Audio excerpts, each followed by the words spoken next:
បាទអានេះខ្ញុំសូមណែនាំពីវិធីប្រើប្រាស់បាទសម្រាប់កាមេរ៉ាប្រភេទ HD 18របស់យើងបាទអញ្ចឹងសម្រាប់កាមេរ៉ាប្រភេទ HD 18នេះគឺការប្រើប្រាស់គឺសាមញ្ញទេណាបាទអញ្ចឹងបងប្អូនជាដំបូងបាទយើងបើកកាមេរ៉ាមកបាទបើកកាមេរ៉ាហើយកន្លែងនេះគឺកន្លែងថតវីដេអូឯណាបាទបើកមកគឺថតវីដេអូតែម្ដងបាទអញ្ចឹងបងប្អូនចង់ថតវីដេអូបងប្អូនចុចអូខេនេះមកបាទអូខេគឺយើងថតណា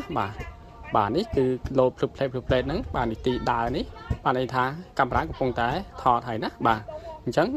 បងប្អូនចង់ចុចបិទវិញបាទយើងឈប់ថតបាទគឺយើងចុចអូខេនឹងដែរមកបាទអញ្ចឹងយើងផ្ដាច់វិញហើយណាបាទអញ្ចឹងថតហើយផ្ដាច់វិញទៅលើប៊ូតុងអូខេនឹងតែមួយណាបាទអញ្ចឹងកាមេរ៉ានេះថតបានទាំងវីដេអូទាំងរូបភាពទាំងសំឡេងណាអញ្ចឹងបងប្អូនចង់ថតរូបភាពបងប្អូនចុចប៊ូតុងនេះមួយវិញបាទប៊ូតុង mode នេះបាទបដូរបាទ function មកថតជារូបភាពវិញណាបងប្អូនឃើញអក្សរ A នេះបានន័យថាមកកន្លែងថតរូបភាពវិញណាបាទអញ្ចឹងបងប្អូនអាចថតរូបភាពបានបាទបងប្អូនចុចអូខេទៅ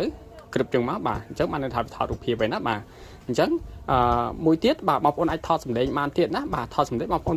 បដូរប៊ូតុងនេះវិញមកបាទចុចប៊ូតុងនេះម្ដងទៀតមក mode នេះបាទ mode នេះគឺបដូរមក function ថតសម្លេងវិញណាបាទចេញបែបនេះគឺថតសម្លេងហើយបាទអញ្ចឹងបងប្អូនចុចអូខេមកគឺចាប់ផ្ដើមថតសម្លេងណាបាទបងប្អូនឃើញលបរូបផ្លេតនីតិដើរនេះបាទថាគឺកំពុងតែថតសម្លេងហើយណាបាទអញ្ចឹងបងប្អូនបិទវិញផ្ដាច់វិញបងប្អូនចុចអូខេទៀតមកបាទហើយអញ្ចឹងបងប្អូននៅពេលដែលបងប្អូនចង់មើលវីដេអូរូបភាពបាទឬក៏សំឡេងដែលយើងបានថតហ្នឹងបងប្អូនចុចប៊ូតុង mode នឹងមួយទៀតមកបាទបដូរចុចមកទៀតមកបដូរទៀតមក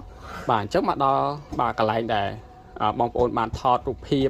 បាទឬវីដេអូដែលបងប្អូនបានថតទេណាបាទមិញនេះគឺ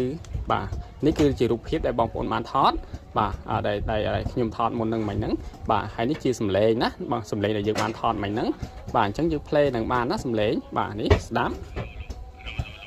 បាទខ្ញុំ allo ហ្នឹងបាទហើយនេះគឺជាវីដេអូណាអញ្ចឹងយើងឆែកទៅលើប៊ូតុងហ្នឹងណាបាទយើងចុចឆែកបាទចុចឡើងលើចុចក្រោមមកគឺយើងឆែកវីដេអូឬរូបភាពណាដែលយើងបានថតបាទគឺ